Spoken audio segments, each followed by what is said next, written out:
this is Nita Marie here. Welcome to my channel.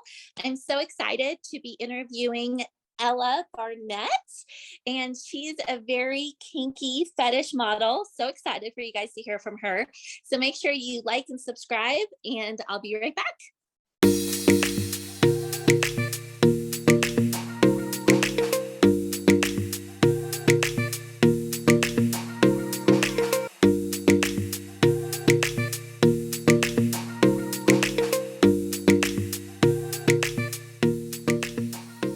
So welcome back. We're here with Ella Barnett, and she is definitely one of my favorite fetish models.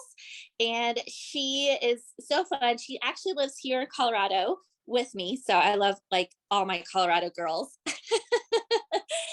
But she has a very interesting story, and I love interviewing models that have interesting stories, things that maybe not everybody would know about an OnlyFans model.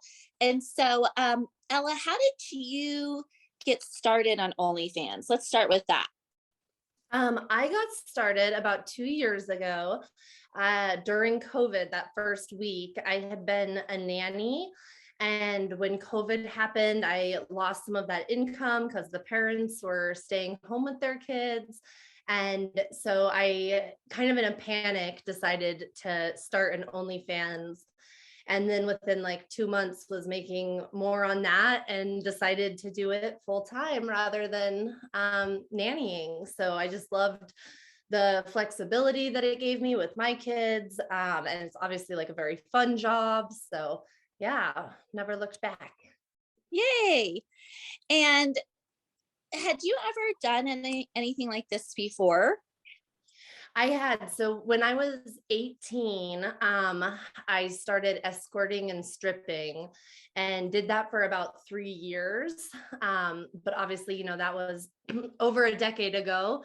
So hadn't done anything like it in a while.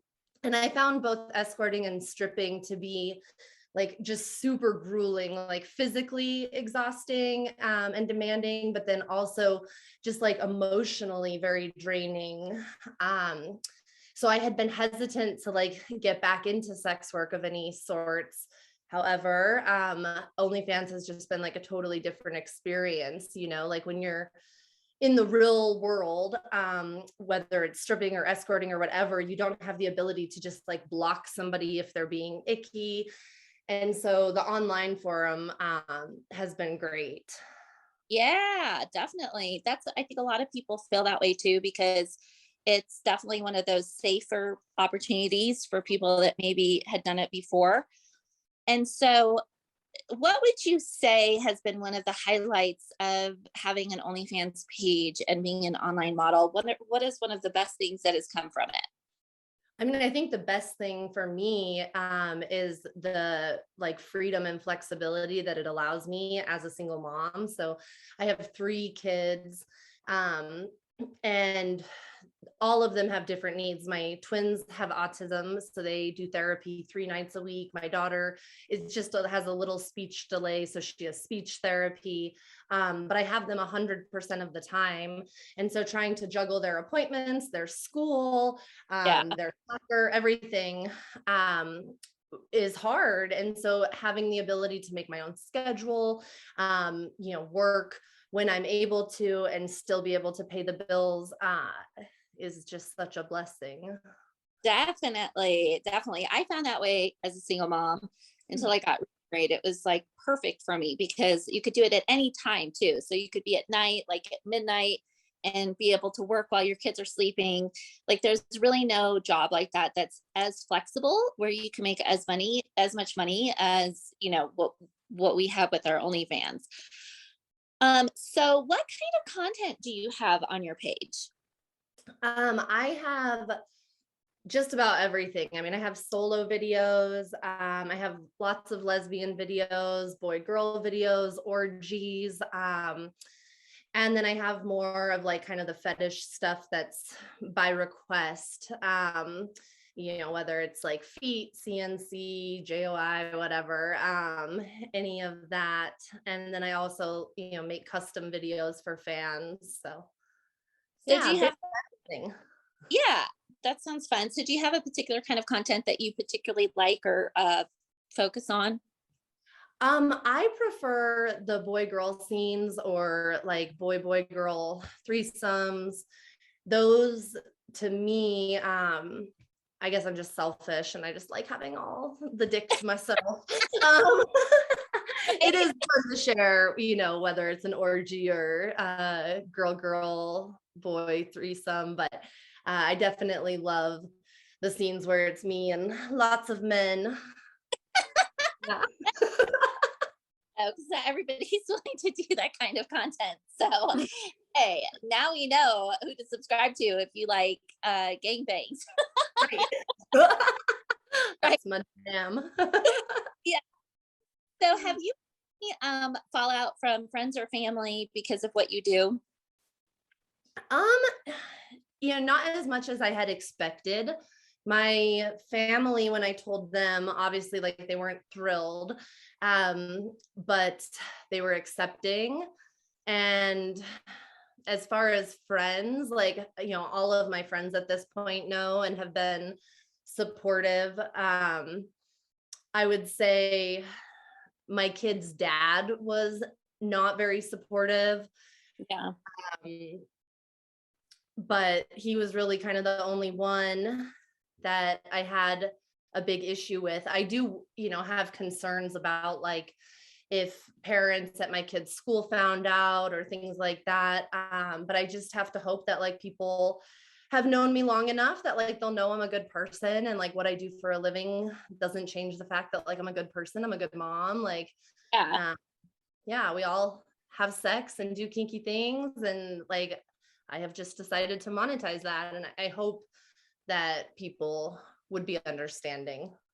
Yeah, I think that's a great way to put it is, everyone does these things, maybe just not on camera, so encourage people that are doing it on Mhm. camera. So do you plan to do this for a long time? Initially I had gone into it as just kind of like a band-aid to try to hold me over until I could nanny again full time. But I would say like within the past year, that's kind of shifted where, um, yeah, I would say I plan to like retire doing this. And there were a lot of things that went into that. Like one, um, my ideas of like what sex workers needed to look like or be like shifted. Like I realized that like as I get older, that doesn't mean that like my income has to decrease. Like there are Yeah. plenty of like really mature MILF, GILF women out there doing this. Mhm. So that shifted for me. I didn't have this idea of like having to like try to pretend I'm 22 forever.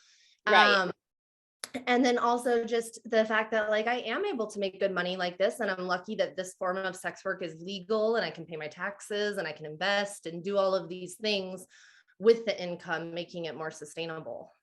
Definitely. And how old are you? I'm 31. Okay, cool. So you're 31, you see yourself doing this for another 15, 20 years, maybe retiring early. Where do you see yourself even just 5 years from now? Um, 5 years from now, I mean, I would love to really be doing a lot of what I'm doing currently. My kids are still young, so like obviously all the chaos of like young kids. There's little financial things. I'd like a new car. I'd like to remodel my bathroom. Like I have these kind of like small goals. I love traveling, so I'd like to travel more. But mostly just kind of like building that security net and the ability to retire, investing, saving, all of that would be ideal. Yay, that's so good. So why should a fan subscribe to your page? What makes you different? Why would someone want to subscribe to your page? Yeah, so I think what makes my page different is like just the variety of content that I have. And then particularly my VIP page. So it's higher priced. It's $50 a month. The first month I think is like $10 or 15, but it's a higher price. But then that's it. That's all they pay. So like if a fan subscribes to my VIP page, they're never getting pay-per-view. They never get ads of other creators. And I post 2 explicit full-length videos every day on the wall for them. So I feel like that is different because a lot of the pages I've seen that don't do pay-per-view only post clips or do this. And, and mine are the full length. The difference, I guess, the way I do it is the videos expire after 3 days. So they get these videos and then they expire. So there is like some incentive to stick around and, keep watching new ones. Yeah. But yeah, I would say that is what is different about my page compared to other ones that I've seen. And what is your VIP OnlyFans handle? Ella Barnett VIP. Ella Barnett. So it's BRNETT VIP. Yep. Yeah. And we have that right there on the screen. Yeah. And the page that you would prefer most fans to subscribe to?